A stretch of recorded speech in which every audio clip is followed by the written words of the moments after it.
പാലക്കാട് നെന്മാറ വിത്യനശ്ശേരിയിൽ വനംവകുപ്പ് സ്ഥാപിച്ച കൂട്ടിൽ കുടുങ്ങിയ പുലിയുടെ CCTV ദൃശ്യങ്ങൾ പുറത്ത്.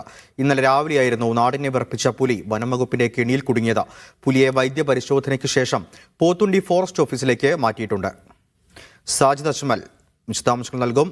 സാജിദ്, ഈ പുലിയെ വനത്തിലേക്ക് തന്നെ തുറന്നുവിടാനാണോ തീരുമാനം?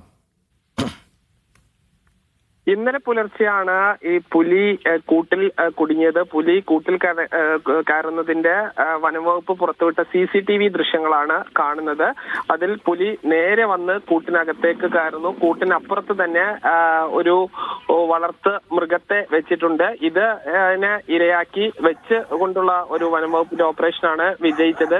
പുലി കൂട്ടിനകത്ത് പെട്ട് വലിയ രീതിയിൽ പരിഭ്രാന്തി കാണിക്കുന്നു. അതിന് ശേഷം എന്തായാലും ആളുകൾ അറിഞ്ഞ് ഈ പോത്തുണ്ടി വനംവകുപ്പ് ഓഫീസിലേക്ക് ആദ്യം മാറ്റി, പിന്നീട് ഈ നെല്ലിയാമ്പതി വനമേഖലയിൽ പുലിയെ തുറന്നു വിട്ടിട്ടുണ്ട്. എന്തായാലും വലിയൊരു ആശങ്കയ്ക്ക് പരിഹാരമായിരിക്കുന്ന ആ പുലി കുടുങ്ങുന്നതിന്റെ ദൃശ്യങ്ങളാണ് ഇപ്പോൾ പുറത്തു വന്നിരിക്കുന്നത്. ശരി.